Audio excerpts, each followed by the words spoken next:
আজকে যেটা হচ্ছে, আমরা ডেমো ক্লাসে যদিও sexual reproduction of flowering plant পড়েছিলাম, তবুও আজকে আমাদের যেহেতু আবার নতুন করে জিনিসটা শুরু হচ্ছে, অবদীপ ক্লাসটাও করেছিল, কিন্তু আজকে আমরা sexual reproduction of flowering plant দিয়ে শুরু করব। আর আমি একটা কথা বলে দিই, আমাদের আপকামিং উইকে তোরা পেয়ে যাবি শিডিউলটা, যে আমাদের কিন্তু একটা এমসিকিউ বেসড টেস্ট আছে, 10টা ফ্রম বায়োলজি, 10টা ফ্রম জুলজি, 10টা ফ্রম বটানি।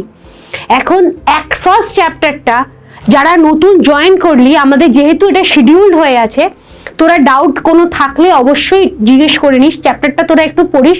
ফার্স্ট চ্যাপ্টার যেটা রিপ্রোডাকশন ইন ফ্লাওয়ারিং প্লান্ট, ওটা পুরোটা দেওয়া হয়েছে। সেক্সুয়াল রিপ্রোডাকশন অফ হিউম্যান আমি পড়িয়েছি, জুলজি পার্টটা পুরোটা রাখা হয়েছে। আর বটানি পার্টের সেক্সুয়াল রিপ্রোডাকশন আজকে যতটুকু হবে, আই থিঙ্ক আমরা মাইক্রোস্পোরোজেনেসিস কমপ্লিট করে ফেলতে পারবো, সেই জায়গাটা অবধি পুরোটা আমরা রাখলাম। ঠিক আছে? কারোর কোনো সমস্যা, কারোর কাছে প্রশ্ন? চ্যাপ্টারগুলো হচ্ছে ফার্স্ট চ্যাপ্টার অফ ক্লাস 12। আচ্ছা বিতিশা, শুনতে পাচ্ছিস তো? বিতিশা, হ্যাঁ ম্যাম। ফার্স্ট ক্লাস আজকে তো? হ্যাঁ ম্যাম। স্কুল খুলেছে? স্কুলে ফার্স্ট চ্যাপ্টার পড়েছিস? না, স্কুলে ফার্স্ট চ্যাপ্টার পড়িসনি। আচ্ছা, first chapter reproduction in organism, first chapter. আমি এখানে কি আমাকে একটা স্লাইড দিয়েছে? ফার্স্ট যে টপিকটা আছে, রিপ্রোডাকশন ইন অর্গানিজম।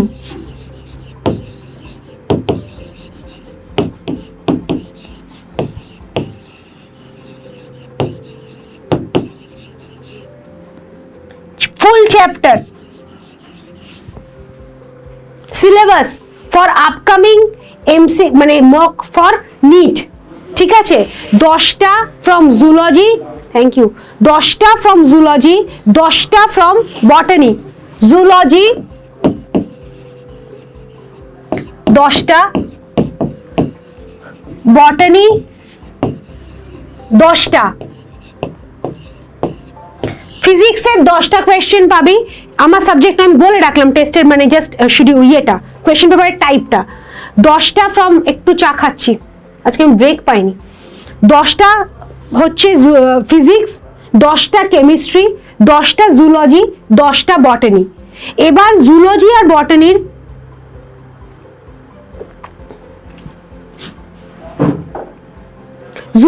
আর বটানির যে গল্পটা, আমি আমার সাবজেক্টটার মানে পুরো বায়োলজি সিলেবাসটা আমি বলছি।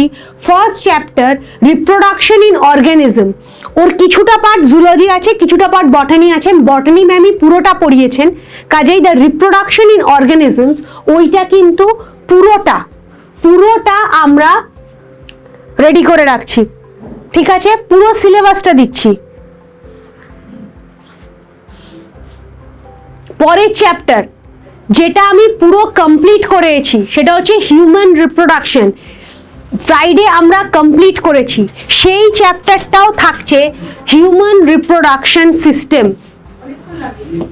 HRS, human reproductive system, full chapter.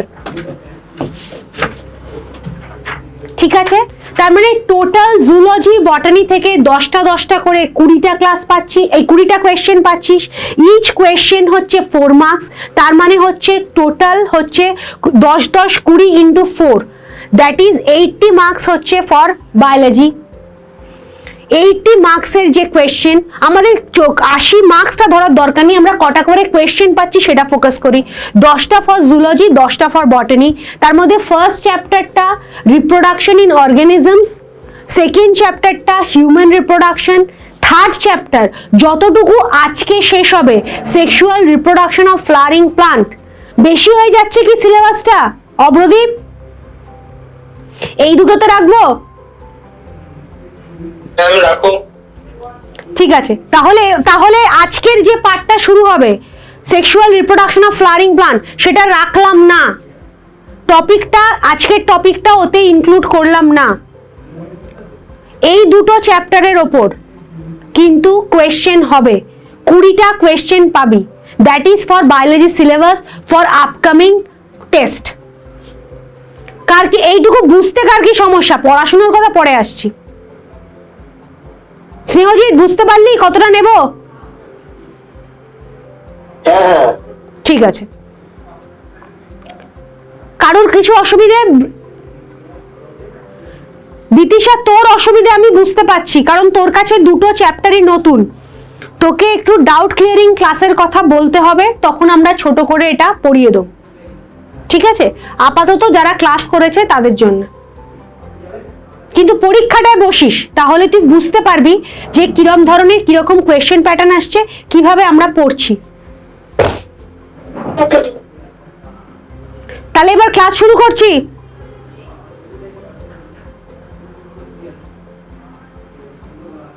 Class শুরু করব? হ্যাঁ ম্যাম।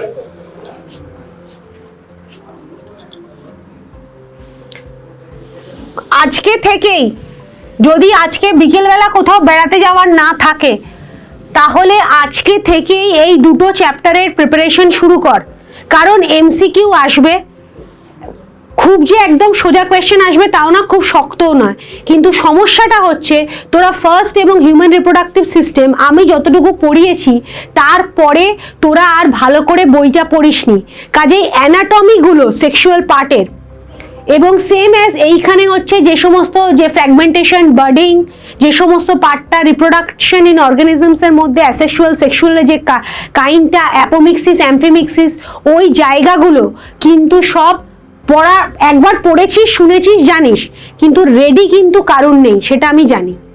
কাজেই এই চ্যাপ্টারের এই পরীক্ষাটা আমাদের ফার্স্ট পরীক্ষা, চ্যাপ্টারটা খুব ভালোভাবে শেষ করানো হয়েছে, সবাই একটু ফোকাস করে পড়ে এই পরীক্ষাটা দে, এটা আমি চাইছি। একদম না পড়ে জাস্ট চলো তো দেখি কি পারলাম এইটা করিস না, এটা কোনো পরীক্ষাতেই চলো তো দেখি করিস না, কারণ এই সময় কিন্তু জিনিসটা রেডি হয়ে যাবে, পরে আর পড়তে হবে না ফর 12 আলাদা করে। 12-এর পরীক্ষাও কিন্তু আছে। আচ্ছা বৃতিশা, নাও ফোকাস। আমরা আজকে sexual reproduction of flowering plant বলবো। ফ্লাওয়ার বলতে আমরা কি বুঝি? তুই বল, বৃতিশা বল, ফ্লাওয়ারটা কি?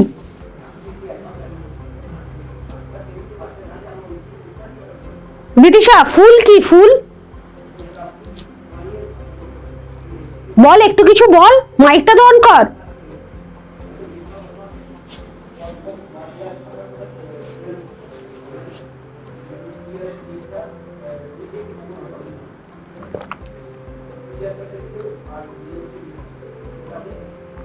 আচ্ছা অব্র বল, ফুল কি? What is a flower? গাছের সৌন্দর্য বৃদ্ধিকারী পরিবর্তিত বিটপ অঙ্গ। বাহ, ভেরি গুড, ভেরি গুড। পরিবর্তিত বিটপ অঙ্গ, তার মানে ফ্লাওয়ারের মধ্যে পুরো যে পুরো স্ট্রাকচারটা বিটপের, মানে পুরো স্ট্রাকচারটা আমাদের স্টেমের ছোট হয়ে মডিফাইড হয়ে রয়ে গেছে, সেটাই হচ্ছে ফ্লাওয়ার। সৌন্দর্য তো বৃদ্ধি করছে অবশ্যই, কিন্তু সমস্ত সিস্টেমটা এই ফ্লাওয়ারের মধ্যে রয়েছে। একটা গাছকে, এটা আমরা পড়িয়েছি, স্টিল একটা গাছের দুটো ধরনের মানে অর্গান সিস্টেম আছে। প্লান্ট যদি আমরা লিখি তার দুটো পার্ট আছে, ঠিক আছে? একটা হচ্ছে ভেজিটেটিভ পার্ট। ভেজিটেটিভ পার্ট মানে যেমন রুট, স্টেম আর লিভস, এগুলো হচ্ছে জাস্ট প্লান্ট বডিতে হচ্ছে ইম্পর্টেন্ট, তাহলে হচ্ছে ভেজিটেটিভ পার্ট। ভেজিটেটিভ পার্ট অব্র একটু পড়েছে বইটা। আর আরেকটা হচ্ছে রিপ্রোডাক্টিভ পার্ট, মানে দ্য থিংস যেটা the part which actually helps in reproduction. রিপ্রোডাকশনের জন্য যে পার্টটা গাছের মধ্যে রোল প্লে করে সেটা হচ্ছে রিপ্রোডাক্টিভ পার্ট। যেমন ধর আমাদের মধ্যে হাত রয়েছে, হাত কিন্তু অ্যাজ সাচ রিপ্রোডাকশনে কোনো হেল্প করে না। সেই জন্য হিউম্যানের ক্ষেত্রে যেমন আলাদা রিপ্রোডাক্টিভ অর্গান রয়েছে যেগুলো আমরা স্টাডি করেছি, ঠিক সেই রকমই গাছেরও ভেজিটেটিভ পার্ট রয়েছে যেগুলো রিপ্রোডাকশনে পার্ট নেয় না, আবার রিপ্রোডাক্টিভ পার্টগুলো দিয়ে অবশ্যই রুটের ফাংশনটা হবে না। কাজেই vegetative part and reproductive part, এই রিপ্রোডাক্টিভ পার্টের মধ্যে বিদিশা যখন যেটা বুঝতে পারবি না জিজ্ঞেস করবি। রিপ্রোডাক্টিভ পার্টের মধ্যে যেটা ফার্স্ট আসে সেটা হচ্ছে ফ্লাওয়ার। তার মানে এই ফ্লাওয়ারটা, এই যে ফ্লাওয়ার আমরা দেখছি, এই জিনিসটা গাছের হচ্ছে রিপ্রোডাকশনে হেল্প করে।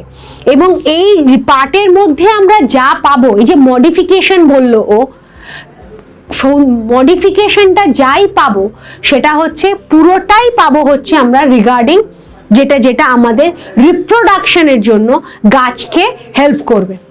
এইটুকুনি বুঝলি বৃতিশা? অভ্র বুঝেছে? হ্যাঁ ম্যাম। হ্যাঁ ম্যাম। আচ্ছা, অভ্র তো জানাই। Satyaki, this is the reproductive part. Sovan,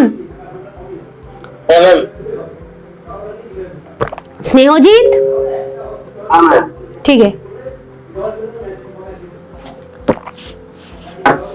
আমরা যেহেতু রিপ্রোডাকশন ইন ফ্লাওয়ারিং প্লান্টস করব, তার মানে আমরা প্রথমেই vegetative root, stem and the লিভসের যে অ্যানাটমি আছে সেটা আমরা ক্লাস 11-এ করে নিয়েছি অলরেডি।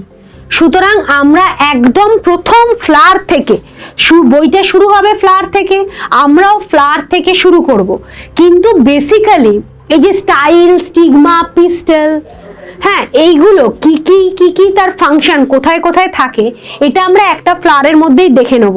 ক্লাস 12-এ আমাদের অবজেক্টিভ হচ্ছে ঠিক যেরকম আমরা হিউম্যান রিপ্রোডাকশনের ক্ষেত্রে স্পার্ম প্রোডাকশন এবং এগ প্রোডাকশন দুটো আলাদা আলাদা ওভাম এবং উজেনেসিস হিসেবে দেখেছি, আমাদের যে চ্যাপ্টার টপিকটা যেখান থেকে ইম্পর্টেন্ট শুরু হলো সেটা হচ্ছে গ্যামিটোফাইট, যেটাকে বলছে হচ্ছে যেখান থেকে অ্যান্থার এবং এগটা ডেভেলপ করছে।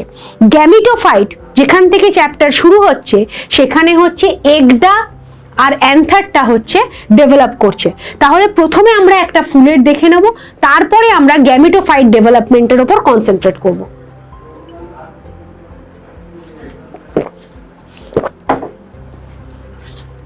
আচ্ছা, দিস পার্ট ইজ স্টেম। এইখানে এই যে এই জায়গাটা অ্যান্থার এবং ফিলামেন্ট, এই দুটো নিয়ে স্টেমেনের পার্টটা তৈরি হয়। এটা হচ্ছে male part of a flower, এইটা হচ্ছে পিস্টল, মানে যেখানটা যে পাপড়িগুলো যেগুলো রঙিন পার্ট হয়। এই গ্রিন কালারটা হচ্ছে সেপলস, এখানে আমরা জানি যে ক্লোরোফিল থাকে এবং এই সেপলসটা অনেক সময় এক মানে চারিদিকে ছড়িয়েও থাকতে পারে, আবার এক সময় একদম ক্লাব করে থাকে। সেপলসের অ্যারেঞ্জমেন্টটা 5টা আলাদা আলাদা জিনিসেও হতে পারে, আবার ক্লাব হয়ে এমনভাবে থাকে যে একে অন্যের সঙ্গে অ্যাটাচ হয়ে আছে। তাহলে সেপল হচ্ছে গ্রিন পার্টটা, পেটালস হচ্ছে যেটা যে বললো যে সুন্দর জিনিস যেটা সবাইকে আকর্ষণ করে, সবাইকে আকর্ষণ করে, আকর্ষণীয় পার্ট। এই পেটালসটা হচ্ছে কালারফুল, হচ্ছে জবার এটা যেহেতু এত লাল ডার্ক হয় সেই জন্য দেখতে সুন্দর লাগে। তো এই পেটালসটা হচ্ছে কালারফুল পার্টটা। তারপরেই যেটা আসছে সেটা হচ্ছে মোস্ট ইম্পর্টেন্ট পার্ট, সেটা হচ্ছে পলেন পার্টটা, অ্যান্থার এবং ফিলামেন্ট। এইভাবে ফিলামেন্টটা থাকে, এর ভেতরে থাকে এই যে এই জায়গাটা হচ্ছে অ্যান্থার, এর ভেতরে পলেনটা থাকছে। সেম এজ যখন আমরা ফিমেল পার্টটা, যখন মেল পার্টটা বললাম অবভিয়াসলি ফিমেল পার্টটাও বলবো। ফিমেল পার্টে হচ্ছে স্টিগমা, এই লম্বা ভাবে এইটা যে যাচ্ছে স্টিগমা, এইখান থেকে পড়ার, এখান থেকে অ্যান্থার পড়ার পর এইখান থেকে যাচ্ছে গিয়ে এই যে আমাদের ওভারির ভেতরে এই পার্টিকুলার জায়গাটা হচ্ছে ওভিউল, যেখানে এগসগুলো রয়েছে তার সঙ্গে ফার্টিলাইজ করবে। এইখানে একটা ইম্পর্টেন্ট জিনিস হচ্ছে যে দু ধরনের ফার্টিলাইজেশন হয়। একটা হচ্ছে, আচ্ছা এইটুকু ক্লিয়ার? প্রত্যেকটা পার্ট ক্লিয়ার?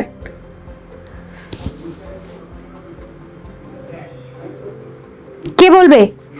অব্রত তো ক্লিয়ার। সাত্তকী প্রত্যেকটা part, all part of the flower clear. Shovam? হ্যাঁ। বিতিশা? হ্যাঁ ম্যাম। স্নেহজিৎ? হ্যাঁ ম্যাম। ঠিক আছে, আচ্ছা তাহলে অল পার্টসটা ক্লিয়ার। এইখানে আমাদের দুটো জিনিস খেয়াল রাখতে হবে। এই যে আমরা ফার্টিলাইজেশনের কথাটা বলছি, এই ফার্টিলাইজেশন, আচ্ছা এই ফার্টিলাইজেশনের যে কথাটা বললাম, এই ফার্টিলাইজেশন দু ধরনের হয়। কি কি ধরনের হতে পারে বিতিশা? কি কি ধরনের ফার্টিলাইজেশন হতে পারে?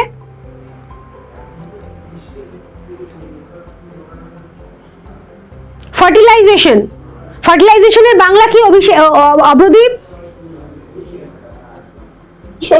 নিষেক। আচ্ছা, নিষেকটা কত ধরনের হয়? দু ধরনের হয়। আমি বলি হ্যাঁ, তাহলে এবার দু ধরনের কি কি সেটা বল। একটা স্বনিষেক হয়। স্বনিষেক, ঠিক, সেলফ ফার্টিলাইজেশন। আর একটা একটা ইতরনিষেক, এরকম। গুড। একটা হচ্ছে সেলফ পলিনেশন, একটা হচ্ছে ক্রস পলিনেশন। একটা হচ্ছে সেলফ মানে স, আর ইতর মানে হচ্ছে ক্রস। তাহলে ফার্টিলাইজেশনটা দুটো হয়, একটা হচ্ছে সেলফ আর একটা হচ্ছে ক্রস। আগের দিন আমরা ডিসকাস করছিলাম যে যদি কোনো ভেজিটেটিভ পার্টটাকে কেটে সেটাকে বসিয়ে দেওয়া হয়, তাহলে অনেক সময় যেখানে আমাদের লেয়ারিং গ্রাফটিং এর কথা আমরা পড়ছিলাম, যে সেখান থেকে যখন নতুন গাছটা জন্মায় সেটা ভেজিটেটিভ পার্ট থেকে জন্মাচ্ছে, সেই জন্য ওটা অ্যাসেক্সুয়াল রিপ্রোডাকশনের আন্ডারে। আমরা যখন sexual reproduction of flowering plant আলোচনা করব, তার প্রথমেই আসছে হচ্ছে ফ্লাওয়ার, যার থ্রুতে ফার্টিলাইজেশনটা হবে। সেকেন্ড হচ্ছে এই ফার্টিলাইজেশনটা হবে মানে হচ্ছে অ্যান্থারের সঙ্গে এগ মিশবে এবং নতুন করে জাইগোট ফর্ম হয়ে সেটা আইদার মানে ফ্রুট হবে, হয়ে সেখান থেকে সিড হবে, নইলে শুধু সিড হবে এবং সিড থেকে নতুন গাছ জন্মাবে। এই আচ্ছা, যাদের আমরা দু ধরনের জিনিস, দু ধরনের গাছ জানি।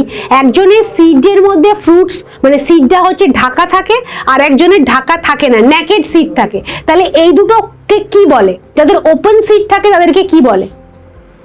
অব্র, যে সমস্ত প্লান্টে সিডটা নেকেড থাকে, কিছু থাকে না, তাদেরকে কি বলে সেই সব প্লান্টের? ব্যক্তবীজী উদ্ভিদ। ব্যক্তবীজী উদ্ভিদ, গুড, জিমনোস্পার্ম। আর এবার তুই না, এবার অন্য কেউ বলবে, যার যার সিডটা ঢাকা তাকে কি বলে? গুপ্তবীজী। That is angiosperm. গুড। তার মানে প্লান্টকে দুটো ক্যাটাগরিতে প্রথমেই ভাগ করা যায়, সেটা হচ্ছে অ্যাঞ্জিওস্পার্ম অ্যান্ড জিমনোস্পার্ম।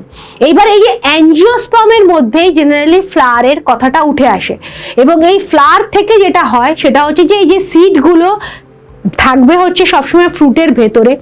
ফ্রুটটা ফ্লেশি হতে পারে, নাও হতে পারে, কিন্তু সিডটা ওপেন নেকেড থাকবে না, থাকবে এবং সেই সিড থেকে পরের জেনারেশনে যাবে। এবার আমরা যে ফার্টিলাইজেশনের কথাটা বারবার বলছি, সেই ফার্টিলাইজেশনের হচ্ছে দুটো ওয়ে হচ্ছে। একটা হচ্ছে সেলফ ফার্টিলাইজেশন আর একটা হচ্ছে ক্রস ফার্টিলাইজেশন। এবার সেলফ মানে হচ্ছে যখন ও বলল মানে স, অর্থাৎ এই ফ্লাওয়ারটারই অ্যান্থার এই পিস্টলের মধ্যে গিয়ে মানে এই স্টিগমার মধ্যে যাবে এবং এখান থেকে এইখানে গিয়ে ফিউজ করবে, তখন তাকে আমরা বলবো সেলফ পলিনেশন। সেলফ পলিনেশন মানে নিজের পলেন দিয়ে নিজেই ফিউজ হচ্ছে, দ্যাট ইজ সেলফ পলিনেশন। আর ক্রস পলিনেশন হচ্ছে এইখানে যদি আরেকটা এরকম ফ্লাওয়ার থাকতো,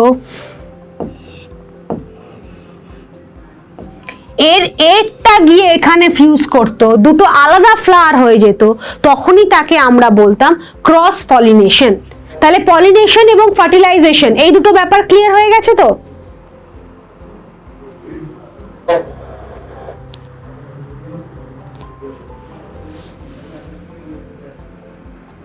ঠিক আছে, আচ্ছা। এইবার যে গল্পটায় আমরা যাব, যে এইখানে এই এতে আমরা পেয়েছি যে এই পলিনেশনটার জন্য অনেকগুলো এজেন্ট আছে যার থ্রুতে হয়। যার মানে পলিনেশনটা যে বিভিন্ন মানে বিভিন্ন এজেন্টের থ্রুতে হতে পারে। যেমন আমরা পেয়েছি যে আমরা সবাই জানি বি, বাটারফ্লাই, ইনসেক্ট দিয়ে হতে পারে, কখনো কখনো ওয়াটারের থ্রুতে হতে পারে, কখনো পাখির থ্রুতে হতে পারে, কখনো হতে পারে এয়ারের থ্রুতে, কখনো হচ্ছে ব্যাট পলিনেটেড ফ্লাওয়ার হতে পারে। তো এই পলিনেশনের বিভিন্ন এজেন্ট আছে এবং এখানে আমরা সেই এজেন্টগুলো আমাদের পলিনেশনে হেল্প করছে।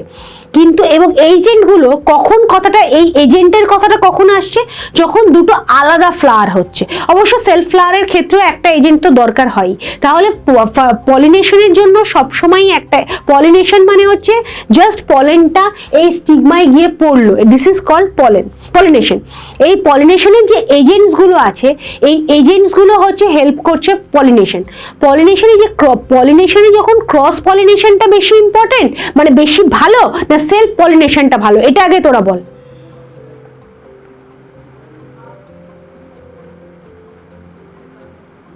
সেলফটা বেটার না ক্রসটা বেটার পলিনেশনের ক্ষেত্রে? অব্র কোনটা বেটার? Cross pollination. অবশ্যই ক্রস পলিনেশন। আর একটু সবাই বলতো, একটু ক্রসও বলে দিয়েছে, এবার সার্থকী আমাকে বলবে কেন, একটা পয়েন্ট বল।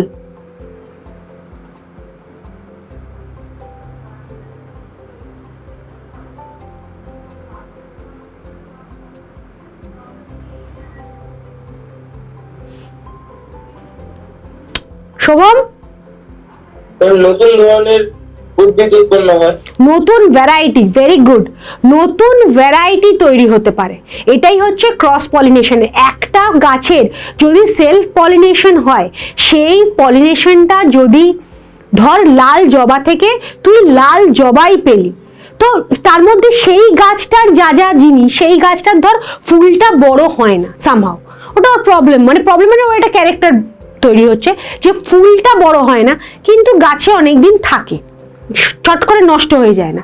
এইটা ধর এটা আমি আরবিটারি বললাম, একটা ক্যারেক্টারিস্টিক্স। ওর থেকে তুই যা সেলফ পলিনেশনের দরুন যা গাছ পাবি সবগুলোই কিন্তু ফুলটা ছোট কিন্তু অনেক দিন থাকে, এই জিনিসই তুই পাবি। কোনো মিক্সিং অফ ক্যারেক্টার্স কিন্তু ওর মধ্যে আমরা পাচ্ছি না। কিন্তু when we talk about this cross pollination, দুটো আলাদা আলাদা ফ্লাওয়ারের দুটো আলাদা আলাদা ক্যারেক্টার মিক্স হচ্ছে, ন্যাচারালি আমাদের সেখানে অবশ্যই আমরা একটা নিউ ভ্যারাইটি পাবো।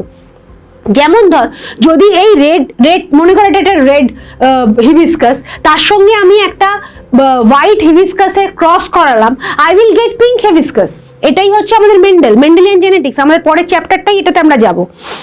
তো এই যে মেন্ডেলিয়ান জেনেটিক্স, তো জেনেটিক্স যদি নাও হতো, এটা আমরা ছোটবেলা থেকেই জানি, রেডের সঙ্গে যদি হোয়াইট ক্রস করানো হয় তাহলে পিঙ্ক একটা নিউ ভ্যারাইটি আমরা পেতে পারি। তার মানে ক্রস পলিনেশন সবসময় খুব ইম্পর্টেন্ট কিসের পার্সপেক্টিভে, ফর নিউ ভ্যারাইটি জেনারেশন, যাদের অ্যাডাপ্টেবিলিটি। নিউ ভ্যারাইটিটা কেন ইম্পর্টেন্ট বাবা, নিউ ভ্যারাইটিতে সবসময় অ্যাডাপ্টেবিলিটি বেশি থাকে।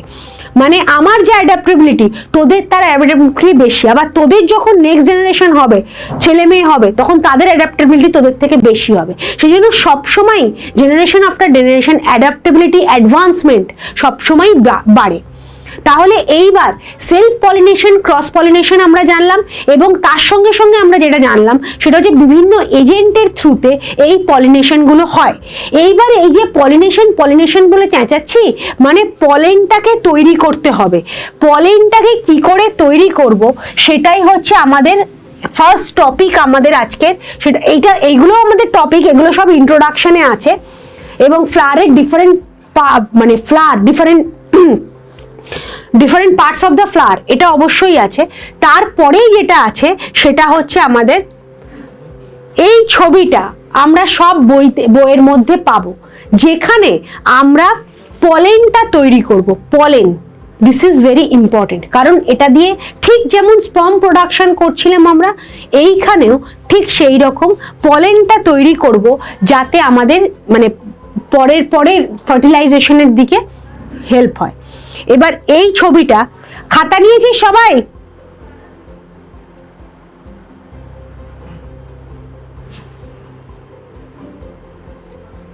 খাতা আছে? সেটাও বলে না এরা।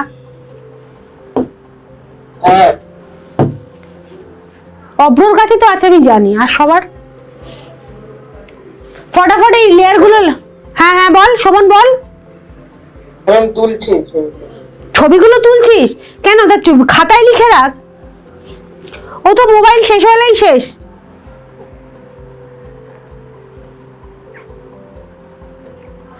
আচ্ছা, এইরকম একটা টেট্রাডের মতন এইরকম দেখতে বাটারফ্লাই একটা সেল এখানে তৈরি হয়, ঠিক আছে? এবং দেখ খুব প্রমিনেন্টলি এখানে চারটে এই টেট্রাড রয়েছে। This is very important. এই চারটের মধ্যেই কিন্তু পলেনটা তৈরি হবে। তাহলে এই জায়গাটা, দিস পোর্শন, এই যে butterfly like structure, this is very important.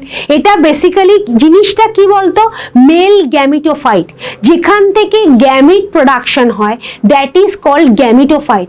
এটাকে কেন গ্যামিট? আমরা জানি সেক্স সেলসগুলোকে গ্যামিট বলে। Egg and sperm for human এটা হচ্ছে গ্যামিট, অ্যান্ড অ্যান্থার মানে that is pollen, not another, pollen and egg হচ্ছে ফর প্লান্ট, সেটা হচ্ছে তাদের গ্যামিট। তার মানে আমরা যেখান থেকে সেলটা ডেভেলপ করি সেইটাই হচ্ছে গ্যামিটোফাইট। যেখান থেকে গ্যামিট ডেভেলপ হয় দ্যাট ইজ গ্যামিটোফাইট। তাহলে গ্যামিটোফাইটিক সেলস এর মধ্যে ফার্স্ট আমরা এটা কি দিয়ে শুরু করছি? আমরা শুরু করছি মেল গ্যামিটোফাইট। আমরা স্পার্ম প্রোডাকশনও আগে করেছিলাম। সো মেল গ্যামিটোফাইট আমরা রেডি করছি। মেল গ্যামিটোফাইট রেডি করতে গেলে আমাদের ঠিক এই রকম একটা বাটারফ্লাই লাইক স্ট্রাকচার তৈরি হয়, এবং তার চারপাশে আমাদের কিন্তু এই রকম, তার চারপাশে ফার্স্ট হচ্ছে এইখানে একটা কানেকটিভ টিস্যু থাকে। কানেকটিভ টিস্যু, বাইরের কভারিংটা সবসময় এপিডার্মিস হয়। এই ছবিটা, এইটা 3 মার্কস ফর এইচএস ইম্পর্টেন্ট, আর অবশ্যই এমসিকিউ ফর নিট ইম্পর্টেন্ট। তারা এক মিনিট একটু জিজ্ঞেস করিনি। আচ্ছা বিতিশা, বুঝতে পারলি এইটুকুনি কি বলতে চাইলাম আমি? এতক্ষণ যা বলেছি এখনো বাকিটা আমি কিছু বলিনি, মানে মাইক্রো যেটা গ্যামিটোফাইট ডেভেলপমেন্ট যেটা বলতে চাইছিলাম সেটুকুনি কি বুঝলি? কেন গ্যামিট বলছি সেটা বুঝলি তো?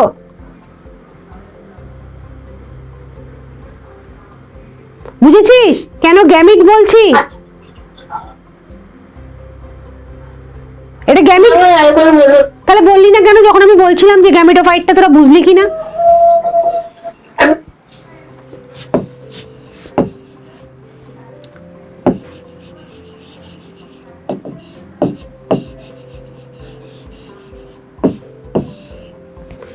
গ্যামিটোফাইট যেটার থেকে গ্যামিট তৈরি হয়, গ্যামিট মানে male and female sex cell, যেখান থেকে সেক্স সেলস গুলো তৈরি হয়, sex cells are called gamete. যেখান থেকে গ্যামিট গুলো তৈরি হয় they are called gametophyte. We are talking about mail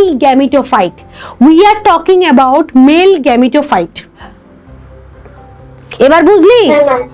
এখানে আমরা কি তৈরি করতে চাইছি বলতো? এখানে আমরা তৈরি করতে চাইছি পলেন। বেসিক্যালি এত কথার একটাই কথা, আমরা পলেন তৈরি করব।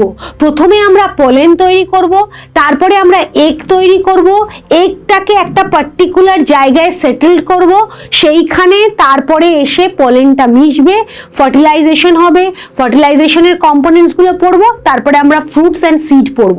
এই হচ্ছে টোটাল স্ট্রাকচারটাকে, যদি টোটাল যে চ্যাপ্টারটা সেটাকে যদি আমি ভাঙি, তাহলে আমাদের প্রথমে ফ্লাওয়ারটা পড়তে হবে, তারপরেই আমাদের মেল গ্যামিটোফাইট পড়তে হবে, ফিমেল গ্যামিটোফাইট পড়তে হবে, ফার্টিলাইজেশন পড়তে হবে, ফার্টিলাইজেশনের মধ্যে ইভেন্ট অফ ফার্টিলাইজেশন আলাদা করে পলেন পিস্টল ইন্টারঅ্যাকশন যেটা আছে সেটা পড়তে হবে, তারপরে আমরা ফ্রুট পড়ব, এবং তারপরে লাস্টলি আমরা সিড, সেখানে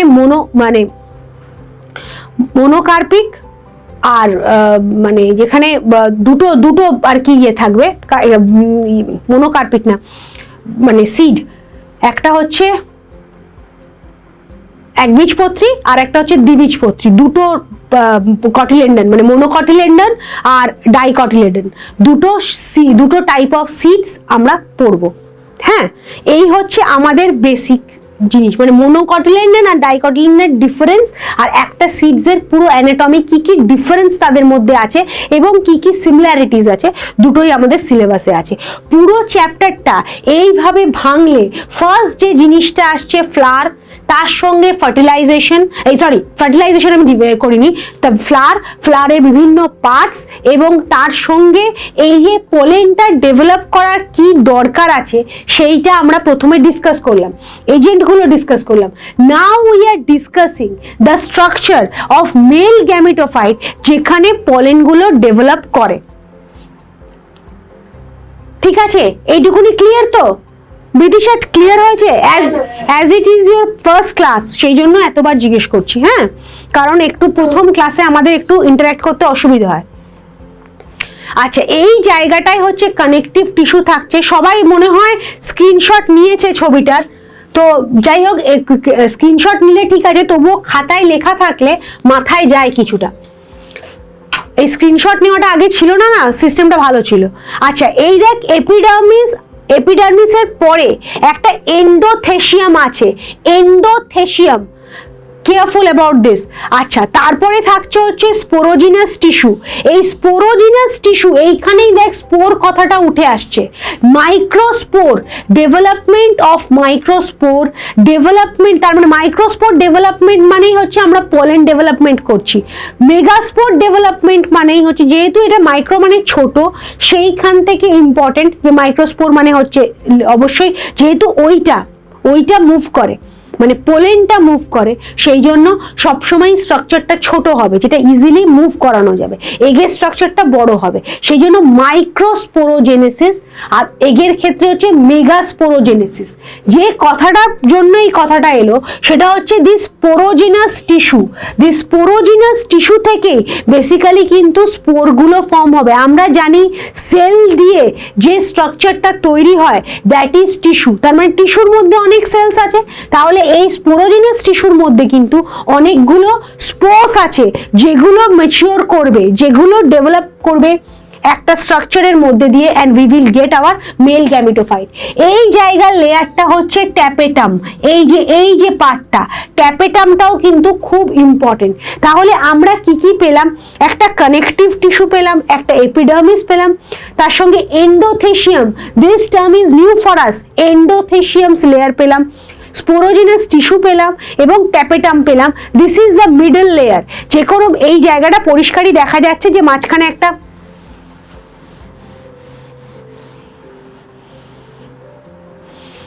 ট্যাপেটামের আগে এই যে জায়গাটা এন্ডোথেশিয়ামের পর এবং ট্যাপেটামের আগে একটা হোয়াইট স্পেস রয়েছে, এইটাকে আমরা বলবো মিডল লেয়ার। এই হচ্ছে মোটামুটি স্ট্রাকচার। আচ্ছা, এইখান থেকে এইবার এই জিনিসটাকে যদি আমরা কেটে বড় করি, তাহলে এইখানে আমরা অ্যারেঞ্জমেন্টটা পরিষ্কার দেখতে পাচ্ছি। এন্ডোথেশিয়ামের যে লেয়ারিংটা ছোট সরু একটা লেয়ার অফ সেলস এন্ডোথেশিয়ামের দেখতে পেলাম। এই জায়গাটা হচ্ছে মিডল লেয়ার, এইটা হচ্ছে মাইক্রোস্পোর মাদার সেল। এই যে স্পোরোজেনাস টিস্যুটা, এই স্পোরোজেনাস টিস্যুর মধ্যে মাইক্রোস্পোর মাদার সেল মানে 2n, এই মাদার সেলটা সবসময়ই থেকে যাবে 2n। এইটাই আস্তে আস্তে ডিভাইড হয়ে n তৈরি করবে এবং তারপরে পলেন তৈরি হবে। তার মানে এই স্পোরোজিনাস টিস্যুটাকে যখন কাট করা হলো, দেখা গেল এইখানে বড় বড় মাইক্রোস্পোর মাদার সেল রয়েছে এবং ট্যাপেটামের লেয়ার তো আমি আগে থেকেই বললাম। তাহলে এইটাকে কাট করার কি দরকার হলো না, যখন আমরা স্পোরোজিনাস টিস্যুটাকে কাট করছি we are getting microspore mother sell. সমস্যা? মাইক্রোস্পোর মাদার সেলটা আবার বলুন। মাইক্রোস্পোর মাদার সেলটা বাবা স্পোরোজেনাস টিস্যু, মানে যে টিস্যুটার মধ্যে স্পোর্স রয়েছে। আমরা টিস্যু বলতে কি বুঝি? যে ক্লাস্টার অফ সেল মিলিয়ে যখন একটা কোনো জায়গায় অর্গানাইজড হয়েছে, একদম ছোটবেলার টিস্যু ধর, কি বলেছিলাম যে স্ট্রাকচার মানে ছোট ছোট সেল না, মানে প্রত্যেকটা সেল যখন মিলে ক্লাস্টার অফ সেল নিয়ে যখন একটা কোনো পার্টিকুলার ফাংশন পারফর্ম করছে, তখন তাকে আমরা টিস্যু বলছি। তার মানে এই যে স্পোরোজেনাস টিস্যু, তার মানে এর মধ্যে নিশ্চয়ই স্পোর্স আছে। স্পোর্স মানে কি থাকবে? মাইক্রোস্পোর থাকবে।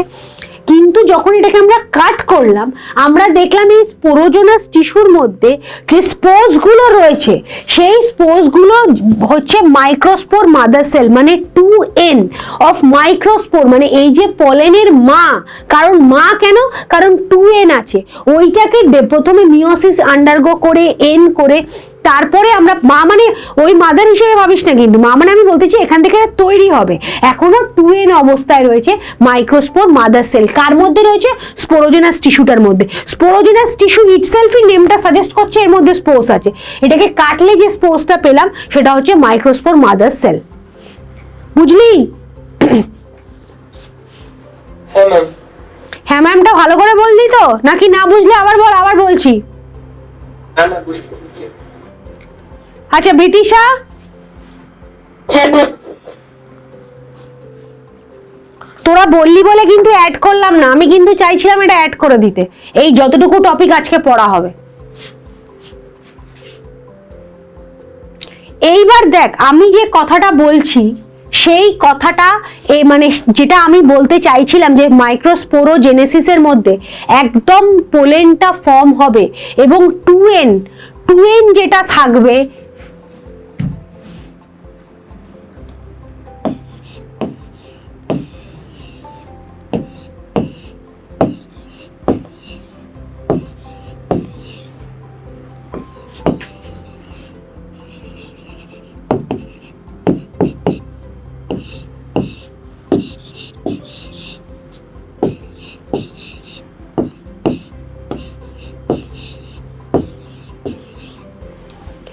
ছোটবেলার একটা জিনিস, ছোটবেলা মানে ক্লাস 10-এর বা 11-এরও বলতে, 11, হ্যাঁ 11-এর আগে আমরা মিওসিস একটু পড়েছি ছোটবেলায়।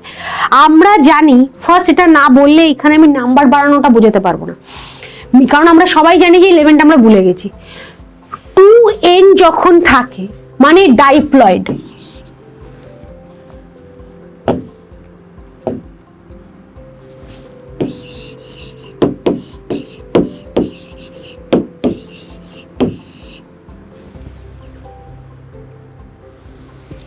ডাইপ্লয়েড যখন থাকে তখন 2n, তাহলে হ্যাপ্লয়েড মানে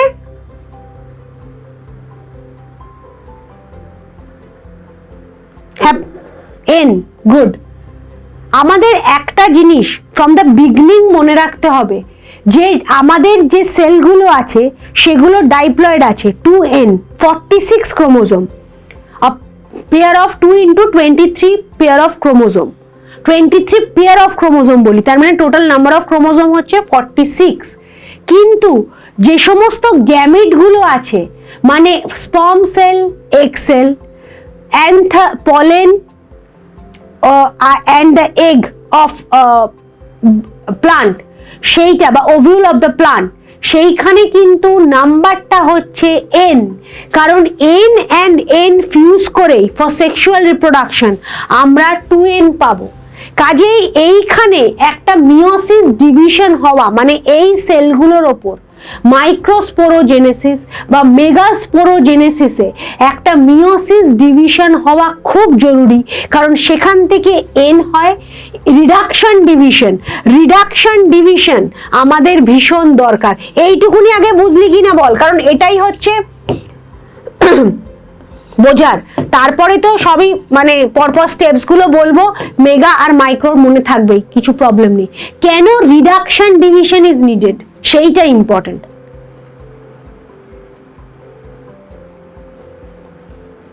আরে রিপিট করবো কিনা সেইটুকুনি বল, তাহলেই হবে, বুঝতেই হবে একবারে, তার কোনো মানে নেই। আমি হ্যাঁ আরেকবার, এটার জন্য লজ্জা পাওয়ার তো কিছু নেই। আমি বলতে চাইছি যে যত আমাদের সেল আছে, ধর এই যে এপিডার্মিস যে সেলটা, সেই সেলের মধ্যে 2n নাম্বার অফ ক্রোমোজোম আছে, মানে 23 পেয়ার, দ্যাট ইজ 46 ক্রোমোজোম। আমাদের কনস্ট্যান্ট হিউম্যান বডির chromosome number is constant, that is 46, তার মানে 2 into n, n ফর 23। এবার এই যে 2n করে আছে, এটা বডিতে আছে, ঠিক আছে, কোনো সমস্যা নেই, কিন্তু আমার এগ সেলে, তো স্পার্ম সেলে, গাছের পলেনে বা ওভিউল বা এগের মধ্যে এই নাম্বারটাকে হাফ করতে হবে, মানে এন করতে হবে। এখন ম্যাম কেন এন করতে হবে? কারণ you are talking about cross pollination. তাহলে এক জায়গায় স্পার্ম আসবে, এক জায়গায় এগ আসবে, যেটা আমরা সেক্সুয়াল রিপ্রোডাকশন অফ হিউম্যানে পড়ছিলাম। এসে দুটো যখন মিক্স হলো তখন এন এন টু এন হলো। সেই টু এনটা বাড়লেই এমব্রায়োটা তৈরি হবে। কিন্তু যদি টু এন 4n হয়ে যায় তাহলে তো তোর জিনিসটাই চেঞ্জ হয়ে যাবে। ক্রোমোজোম নাম্বার চেঞ্জ হলে তো স্পিসিসটাই আর থাকবে না। তো ক্রোমোজোম নাম্বারটাকে তো আমার কনস্ট্যান্টলি মেনটেন করতে হবে। এই যে কনস্ট্যান্টলি মেনটেন করার জন্য যে যে মানে ডিভিশনটা, যে division of the cell is needed, that is reduction division. কারণ ক্রোমোজোম নাম্বারটা প্রথমে হাফ হবে, হাফ ক্রোমোজোমওয়ালা নাম্বার দুটো গ্যামেট ফিউজ করবে এবং 2n হবে, সেইখান থেকে জাইগোট ফর্ম করে নতুন জেনারেশনটা তৈরি হবে।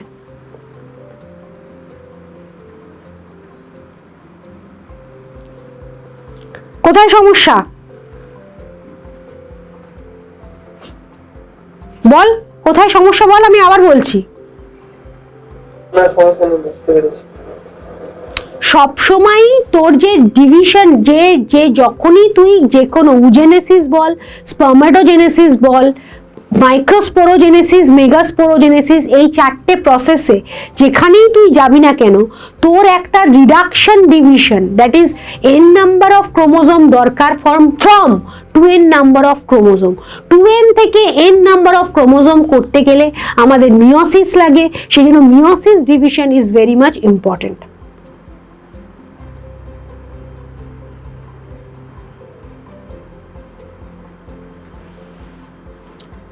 বিদিশা,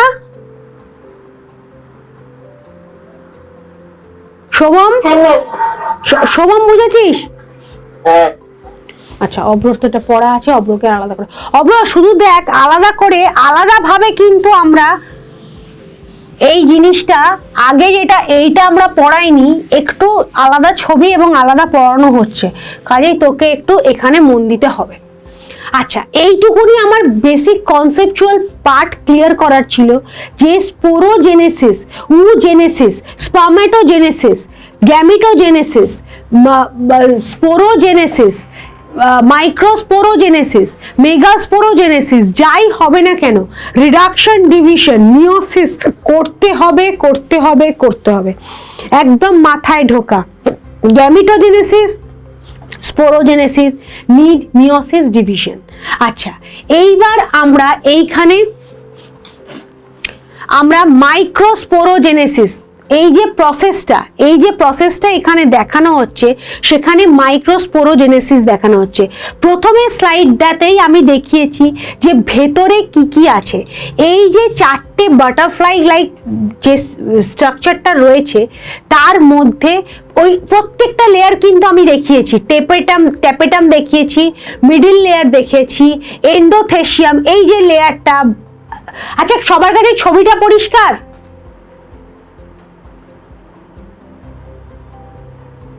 তাতেও কিছু, তোদের কি হয়েছে রে? তোরা একটা ক্লাস করবো মানে এক্সস্ট করে গেছিস, বলতেও ইচ্ছে করছে না কথা। আচ্ছা, আমিও কিন্তু ক্লাস করে এসেছি, কিন্তু আমি কথা বলছি। এন্ডোথেশিয়াম, মিডিল লেয়ার, ট্যাপেটাম, আর এই জায়গাটা হচ্ছে ফিলামেন্ট। প্রত্যেকটা জিনিসের, প্রত্যেকটা এই যে চারটে যে বাটারফ্লাই লাইক স্ট্রাকচারের মধ্যে চারটে টেট্রাড যে ফর্মেশনটা, এই যে চারটে, সেই জন্য আমরা এটাকে বলছি টেট্রাড।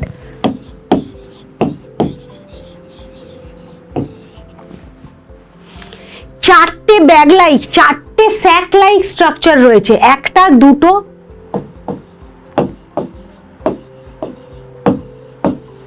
টেট্রাড ফর্মে থাকে। ফার্স্ট পয়েন্ট আমাদের দাঁড়ালো যে এই যে সেকশনটা মানে যেখানে ডেভেলপমেন্টটা হয় ওটা টেট্রাড। এই টেট্রাডের মধ্যে এতগুলো পলেন তৈরি হয় বলেই আমরা অনেক পলেন পাই। পলেন এবং স্পার্ম প্রচুর ওয়েস্ট হয় বলে ওটা সবসময় লার্জ নাম্বারে প্রডিউস করতে হয়, কারণ ওগুলো মুভ করবে। whereas যখন we are talking about eggs or ovules তখন এত দরকার পড়ে না। তার কারণ হচ্ছে ওরা এক জায়গায় ফিক্স থাকে, স্পার্ম অথবা পোলেনটা এসেই ওটাকে ফিউজ করে। তার মানে আমরা যে মাইক্রোস্পোরোজেনেসিস যে প্রসেসটা দিয়ে যাব সেইটার মধ্যে নাম্বারটাও যেমন ক্রোমোজোম নাম্বারটা রিডাকশন করতে হবে, রিডিউস করতে হবে, ঠিক সেই রকমই নাম্বারটা, পোলেনের নাম্বারটা অনেক বাড়াতে হবে।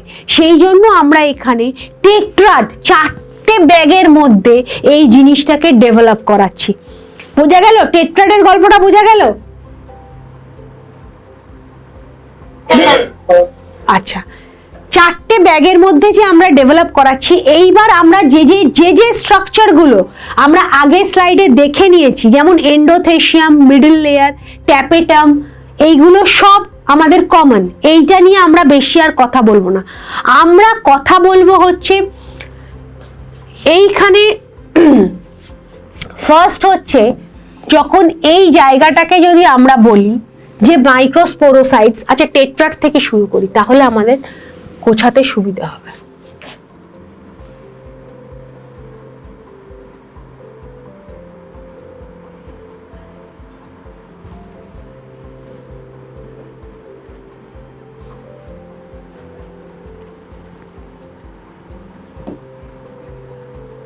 Mitosis 2, meiosis 1। আচ্ছা, মাইক্রোস্পোরোফাইট একটা, এই যে স্পোরোফাইট, গ্যামিটোফাইট, আমি বললাম যে এই যে স্পোরোফাইট থেকে বা গ্যামিটোফাইট থেকে, মেল গ্যামিটোফাইট বা স্পোরোফাইট, এই একটা যেখানে স্পোরেঞ্জিয়াম টিস্যুটা রয়েছে সেইটাকে আমি কেটে দেখিয়ে মাদার সেল বলেছিলাম। এই যে মাদার সেল বলেছিলাম, এই মাদার সেলটা হচ্ছে এইটা স্পোরোসাইটস, মাইক্রোস্পোরোসাইটস। এইখান থেকে 1 নম্বর।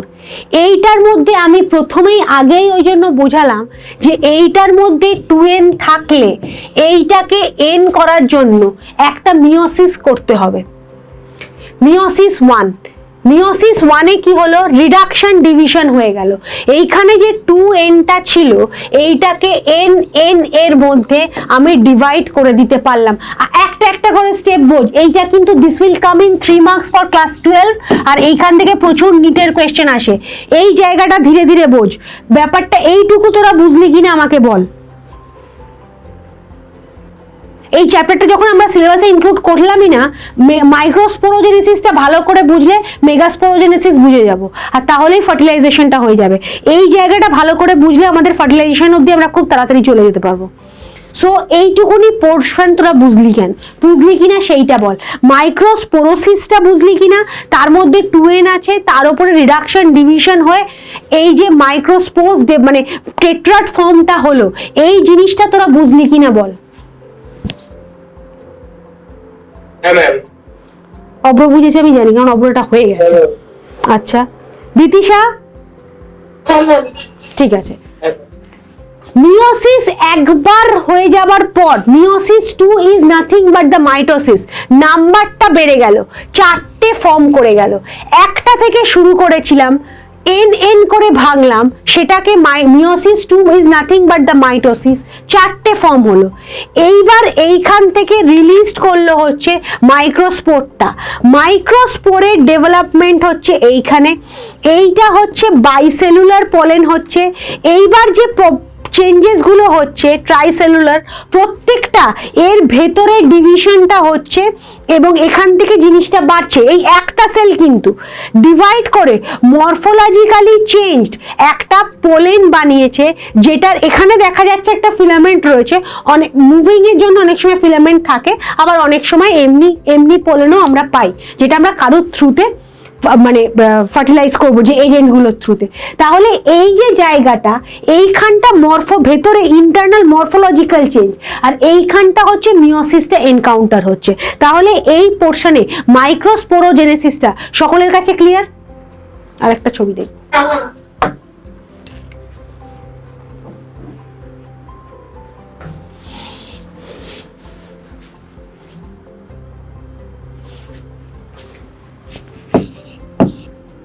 এটা না আমার আগেরটাতেই লেখা উচিত, কারণ স্পোরোপলিনটা আগেরটাতে থাকে।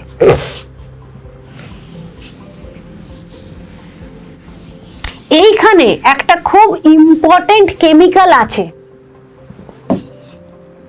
তোরা একটু বল, তারপরে তো আমি লিখবই।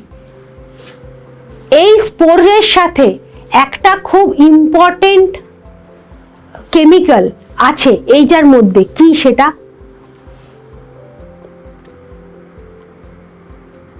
যেটা পার্টিকুলার এখানেই পাওয়া যায়।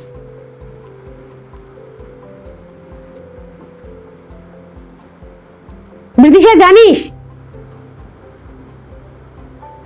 অব্র তো জানবেই, এটা আমি জানি। শোভম?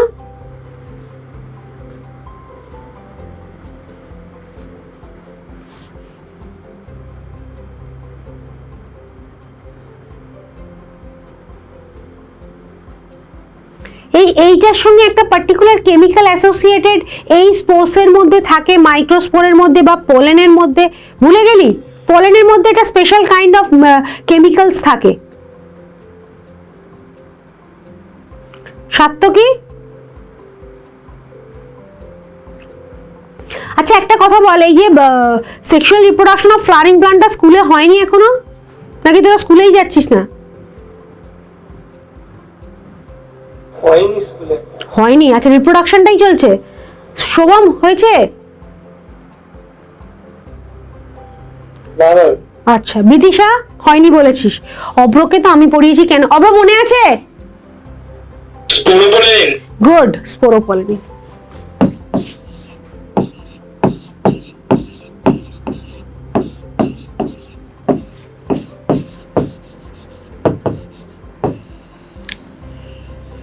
এইটা যারা খাতা নিয়ে বসেছে আর যারা স্ক্রিনশট নিচ্ছে দুজনেই এইটাকে নোট ডাউন করো। This sporopollenin is very important, very important. কারণ এই স্পোরোপলিন এমন একটা জিনিস, এমন একটা প্রোটিন, জিনিস নয়, জিনিস বলে কিছু হয় না বায়োলজিতে, সায়েন্সে। আইদার এটার একটা প্রোটিন হবে, নইলে একটা লিপিড হবে, নইলে লিপিড প্রোটিনের মিক্সচার হবে, লাইপোপ্রোটিন হবে, নইলে পলিস্যাকারাইডস হবে, কিছু একটা হবে। তো এই যে স্পোরোপলিনটা একটা পার্টিকুলার প্রোটিন, যেটা শুধু আমাদের স্পোর্সের মধ্যেই পাওয়া যায়, এবং এই স্পোরোপলিনটা হচ্ছে রেজিস্ট্যান্ট।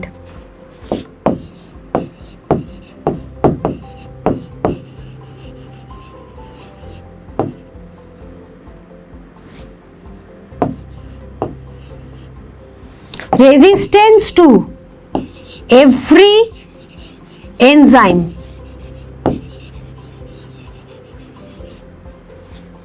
স্পোরোপলিন এমন একটা প্রোটিন যেটা রেজিস্ট্যান্ট টু এভরি এনজাইম।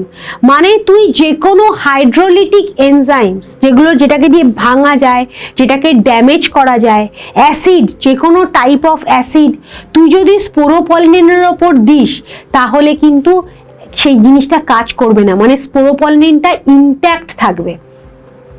এই ইনট্যাক্ট থাকার সুবিধা হচ্ছে, আমরা জানি যে একটা পলেনকে অনেকটা পাথ ট্রাভেল করতে হয়, অনেক কিছু মানে অ্যাডভার্স কন্ডিশনের মধ্যে দিয়ে যেতে হয়। তো সেইখানে গিয়ে ধর কোথাও গিয়ে পলেনটা পড়লো, সেখানে ধর অ্যাসিড রয়েছে, কোনো মিডিয়ামে কোনো অ্যাসিড রয়েছে, কোনো সিভেজ জায়গায় পড়লো, সেখানে ধর ইউরিন আসছে, নাইট্রোজেনাস ওয়েস্ট ওখানে মিশছে, ওইখানে একটা অ্যাসিডিক এনভায়রনমেন্ট, তার উপরে পড়লো। সেই যে অ্যাসিডটা অবধি ওই পোলেনের ওপরে কাজ করবে না, কারণ পোলেনের মধ্যে স্পোরোপলিন বলে একটা স্পেশাল কাইন্ড অফ প্রোটিন আছে। সেই জন্য এই যে মানে এই স্পোর্সটাকে, এই পলেনটাকে কিন্তু অনেক দিন অবধি স্টোর করে রাখা যায়। আচ্ছা, যখন ঠান্ডায় আমরা স্টোর করে রাখি সেটাকে কি বলে? একটা টার্ম আছে তার জন্য।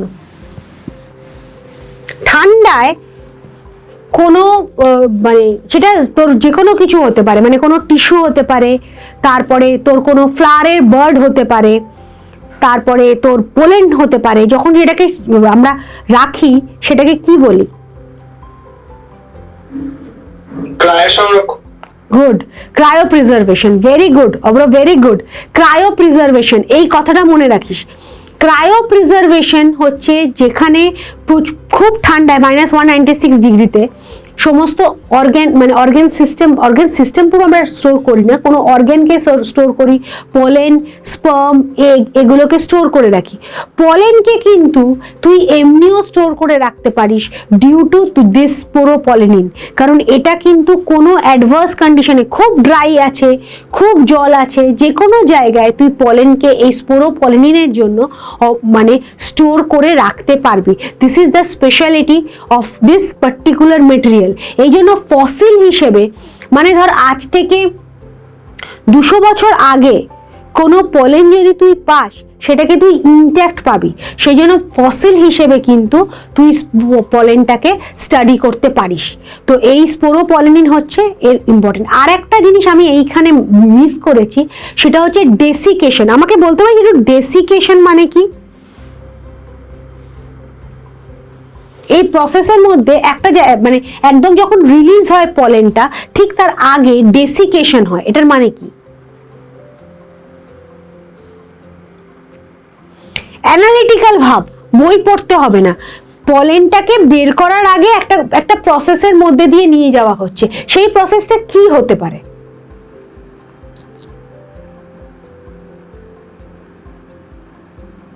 ধর এটা কুইজ, আমি কিছু সাবজেক্ট জিজ্ঞেস করছি না, আমি স্কুলে পড়ানোরও দরকার নেই, পলেন মাথায় নে ব্যাপারটা, পলেনটা কোথায় যাবে, কি করবে, সেই জায়গায় তুই পলেনটাকে কি এমন প্রসেসের মধ্যে দিয়ে পাঠাবি যেটা ওই জিনিসটা করতে এবং এই ট্রাভেলিং এর সময় হেল্প করবে। চেষ্টা তো একটু করতেই হবে।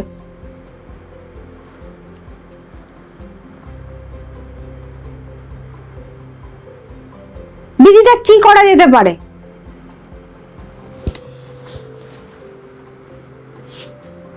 বল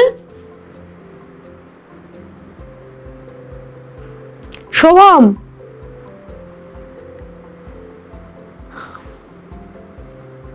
সাত্তকী,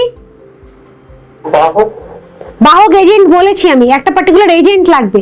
এজেন্টরা যাতে ওটা নিয়ে ট্রাভেল করতে পারে, ধর ছোট বাটারফ্লাই ওটা নিয়ে ট্রাভেল করছে, তাহলে তুই কি তার জন্য দিবি যাতে ওটা ট্রাভেল করতে হেল্প করবে?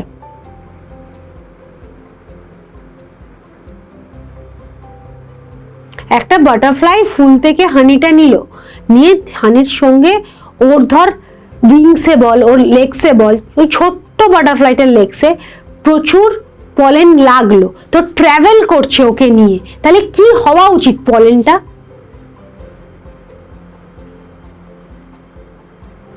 এয়ারের মধ্যে দিয়ে পলেনটা যাচ্ছে, তাহলে পলেনটা কিরম হওয়া উচিত?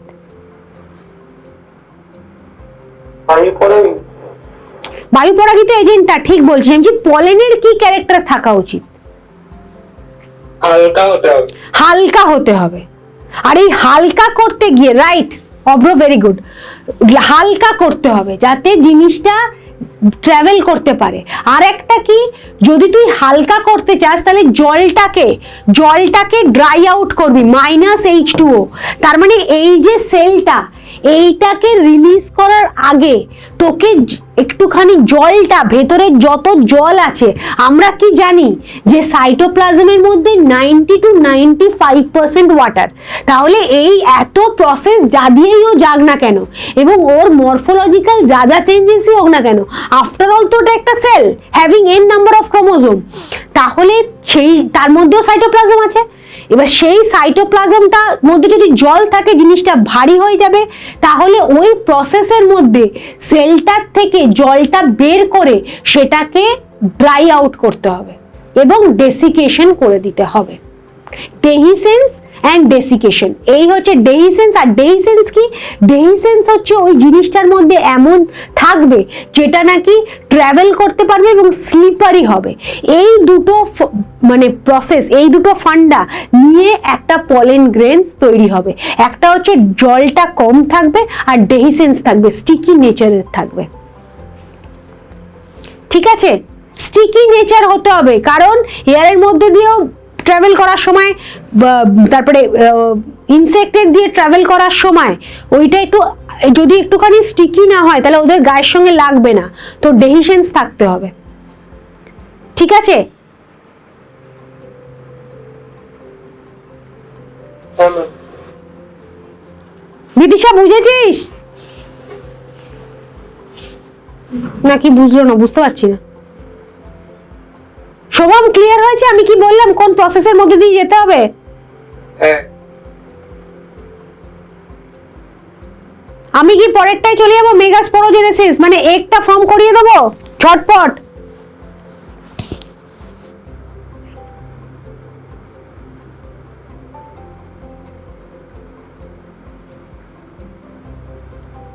বিদিশা, আর ইউ দেয়ার?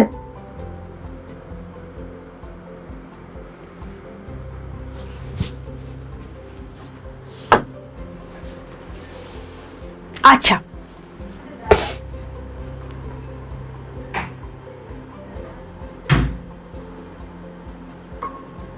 বিদিশা বুঝতে পারলি যেটা বললাম?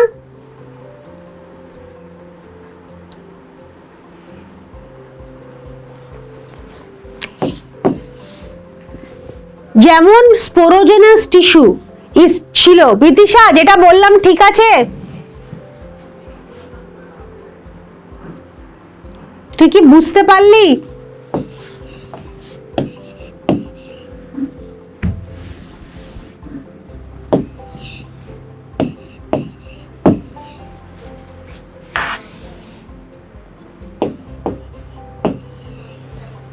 স্পোরোজেনাস টিস্যু যেখান থেকে স্পোরটা ডেভেলপ হবে, দ্যাট ইজ কমন। আমি দুটো একসঙ্গে পড়ালাম, দুটো খুব বড় টপিক, যেখানটা যার অসুবিধা হবে অবশ্যই পরের ক্লাসে পড়বে, কিন্তু একসঙ্গে বোঝালে মাইক্রোস্পোরোজেনেসিস অ্যান্ড মেগাস্পোরোজেনেসিস এই দুটো করতে খুব সুবিধে হয়। সেই জন্য, কারণ বেসিক কিছু স্ট্রাকচার এক, খালি আমরা দেখব যে মেগাস্পোরোজেনেসিসে সেলের মধ্যে নিউক্লিয়াসটা বেশি তৈরি হচ্ছে, এছাড়া কিছু নেই। তো এই দুটো খুব বড় টপিক, আমি একসঙ্গে করাচ্ছি, সেই জন্য সবাই একটু কনসেন্ট্রেট করে শুনবে, এবং যার যেখানে প্রবলেম হবে সে সেটা আমাকে অবশ্যই জিজ্ঞেস করবে। এইখানে মেগাস্পোর আমি বলছি প্রথম থেকে, স্পোরোজেনাস টিস্যুতে যে সেলসগুলো থাকবে সেইগুলো থেকে স্পোর্স মানে এগ বা ওভিউল বা পোলেন তৈরি হবে, এবং আনফর্চুনেটলি সেই সেলগুলো সব 2n নাম্বার অফ ক্রোমোজোম নিয়ে তৈরি হবে, 2n নাম্বার অফ ক্রোমোজোম থাকবে। তার মানে এইখানে ফার্স্ট যে megaspore mother, any mother sell, microspore mother sell, megaspore mother sell যাই থাকুক না কেন, সেখানে 2n মাদার সেল মানে 2n নাম্বার অফ ক্রোমোজোম থাকছে। বিদিশা এবার শুনতে পাচ্ছিস? আচ্ছা, তাহলে মেগাস্পোর মাদার সেলের মধ্যে 2n থাকলো। এইবার দেখ, ওখানেও মিওসিস হয়েছিল, এখানেও মিওসিস হচ্ছে, ওখানেও মিওসিস চারটে জিনিসই ফর্ম করেছিল, চারটে সেলই ফর্ম করেছিল, এখানেও মিওসিস চারটে সেলই ফর্ম করবে। This part is common for both. তার মানে মেগাস্পোরোজেনেসিস আসুক পরীক্ষায় বা microsporogenesis, I am talking about HS, not NEET. NEET তো যে কোনো একটাই দেবে এবং তার থেকে এমসিকিউস দেবে। তো যেটাই আসুক না কেন, 3 নাম্বার বা 5 নাম্বারে যাই কোয়েশ্চেন আসুক না কেন, ফার্স্ট স্টেপ থাকবে 2n থেকে মাদার সেল থেকে মিওসিস হয়ে চারটে সেল ডেভেলপ করবে, হ্যাপ্লয়েড মেগাস্পোর, ওখানে ডেভেলপ করছিল haploid microspore. This path is common for both megasporogenesis and microsporogenesis. Clear? Shovam clear? Satyaki clear? আচ্ছা, এইবার তোর কাছে বিদিশা, তোর কাছে আগেরটা ক্লিয়ার হয়েছে তো, মাইক্রোস্পোরোজেনেসিসটা? আচ্ছা, তাহলে মেগাস্পোরোজেনেসিসের কেউ এটা কিছু লিখছে, আমি কিন্তু পড়তে পারছি না। চ্যাট বক্সটা করো না না, এটা কি একটা না চলে আসছে, হাইট।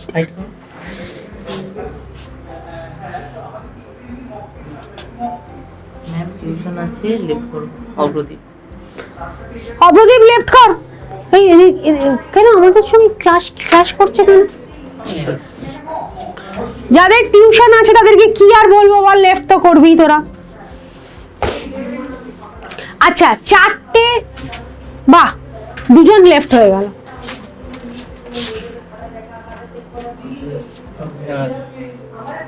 আচ্ছা, এবার মেগাস্পোরোজেনেসিসে মিওসিসের মধ্যে তাহলে it gives rise to 4 cells. Satyaki listen very carefully.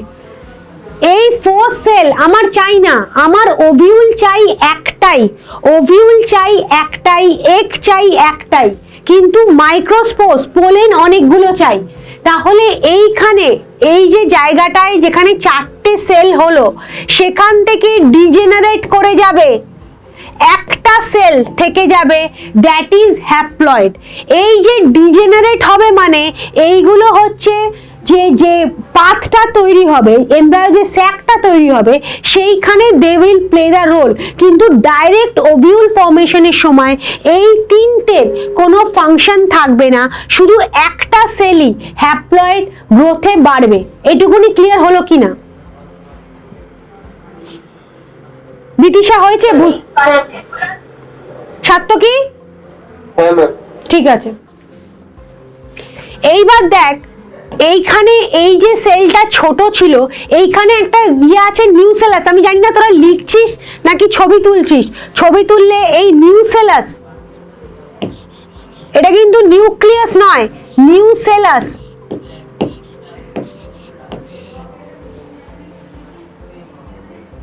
এই যে নিউসেলাসের থ্রুতে এইখানে কিন্তু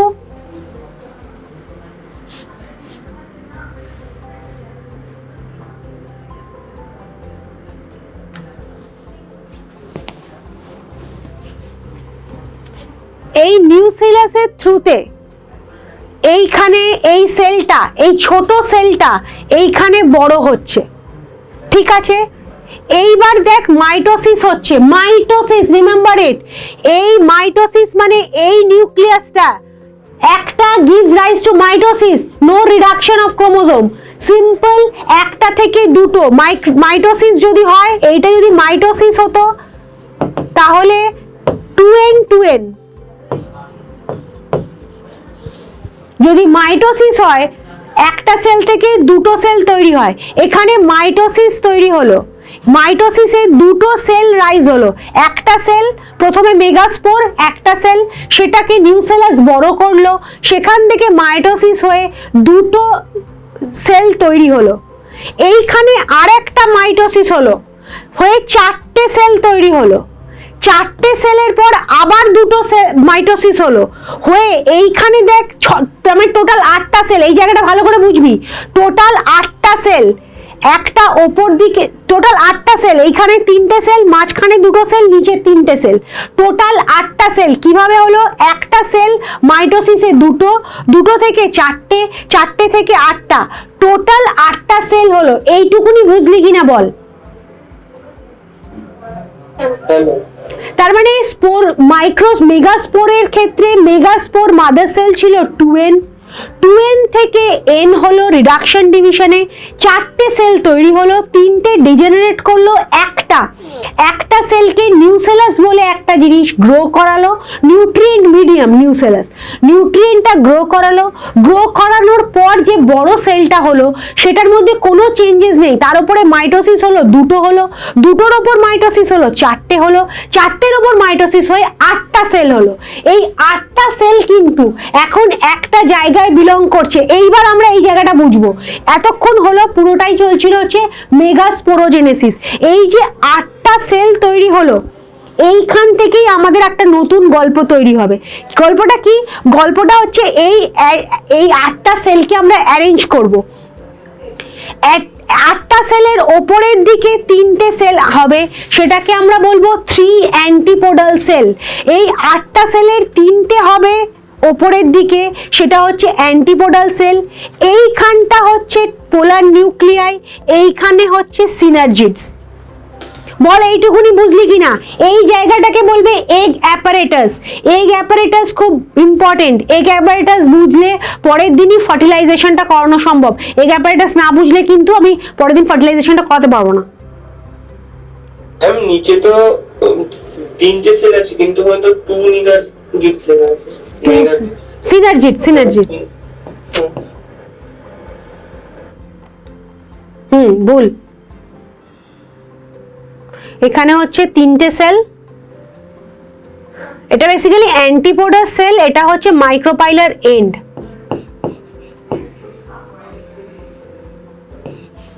সিনার্জিডস, হ্যাঁ 3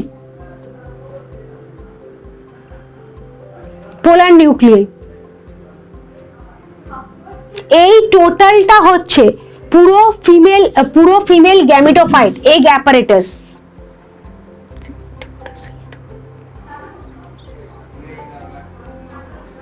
ঠিক আছে,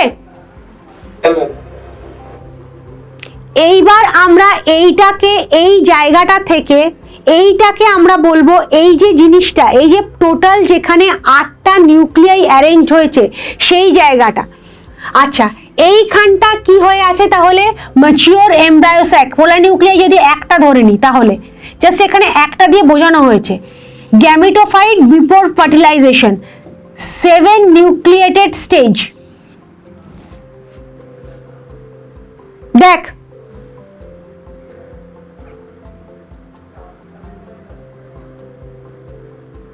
বুঝলি না? বুঝলি না? আমি বুঝতে পারছি না তোরা বুঝতে পারলি কিনা। বিদিশা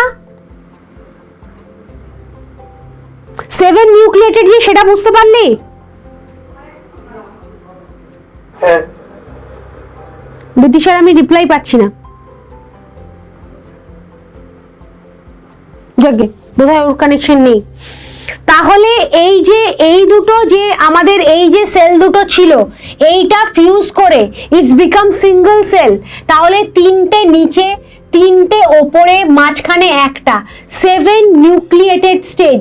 7 নিউক্লিয়েটেড স্টেজে আমরা এসে রিচ করলাম।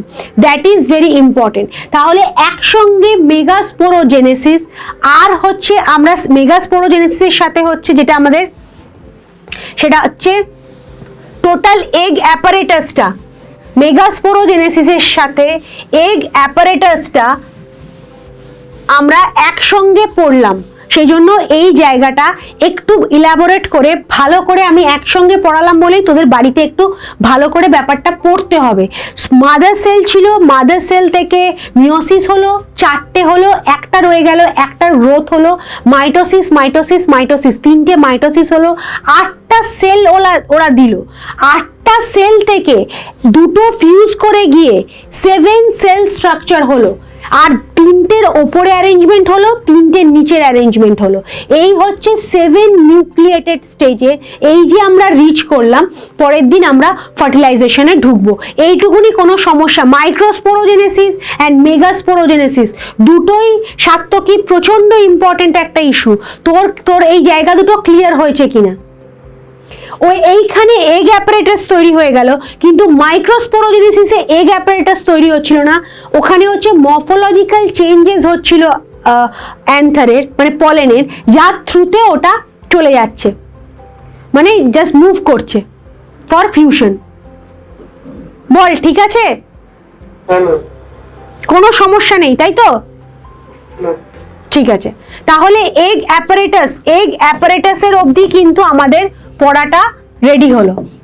দাঁড়া, এখনো যাস না, ডোন্ট লিভ।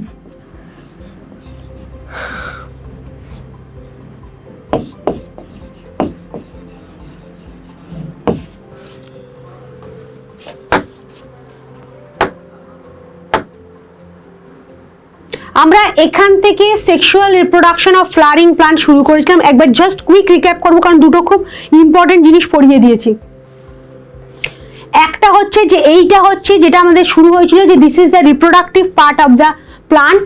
এর মধ্যে অ্যান্থার রয়েছে মানে যেটা হচ্ছে মেল, আর এই যে স্টাইল এটা হচ্ছে ফিমেল। এইখান থেকে আমরা দুটো টার্ম পেয়েছিলাম, ক্রস পলিনেশন এবং সেলফ পলিনেশন। পলিনেশন থেকে আমরা কয়েকটা টার্ম পেয়েছিলাম, যে পলিনেশনের জন্য দুটো টার্ম আবার দরকার হয়, যেটা সেলফ অ্যান্ড ক্রস, এবং পলিনেশনের জন্য কিছু পলিনেটিং এজেন্ট দরকার হয় যাদের থ্রুতে পলিনেশন হবে। এখান থেকে আরেকটা পয়েন্ট আমরা পেয়েছিলাম যে cross pollination is better than the self pollination. তারপরে আমরা সোজা গিয়েছিলাম যে এই যে আমাদের যে পলেন কথাটা আমরা বলছি, যার জন্য সেলফ এবং ক্রস একই সেম ফুলে নাকি ডিফারেন্ট ফ্লাওয়ারে, সেইটার জন্য আমরা যেটা পেয়েছিলাম সেটা হচ্ছে পলেনটা। পলেনটা যেটা আমরা পেলাম সেই পলেনটা কি করে বেসিক্যালি ডেভেলপ করবে তার জন্য আমরা একটা স্ট্রাকচার পেলাম। স্ট্রাকচারটার মধ্যে টেট্রাড ফর্মে আছে, যেখানে 4টে জায়গায় পলেন ডেভেলপ করছে। এবং প্রথমে যখন স্পোরোজেনিয়াস সেলটা আমরা কেটে দেখলাম তখন দেখলাম 2n মাদার সেল আছে।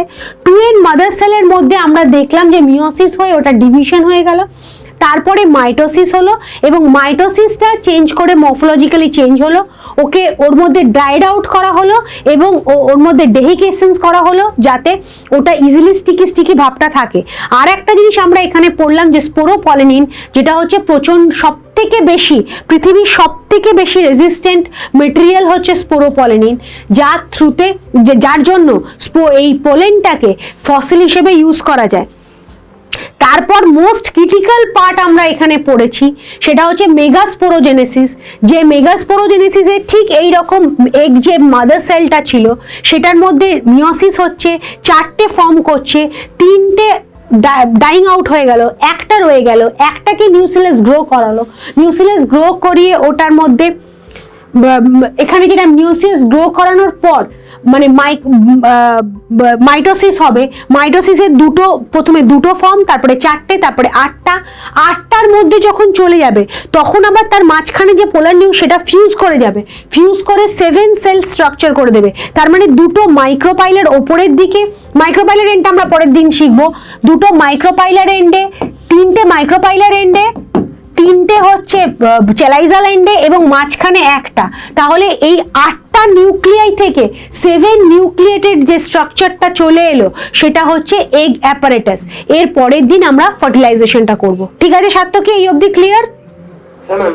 ঠিক আছে, তাহলে পরের দিন ফার্টিলাইজেশন দিয়ে শুরু হবে।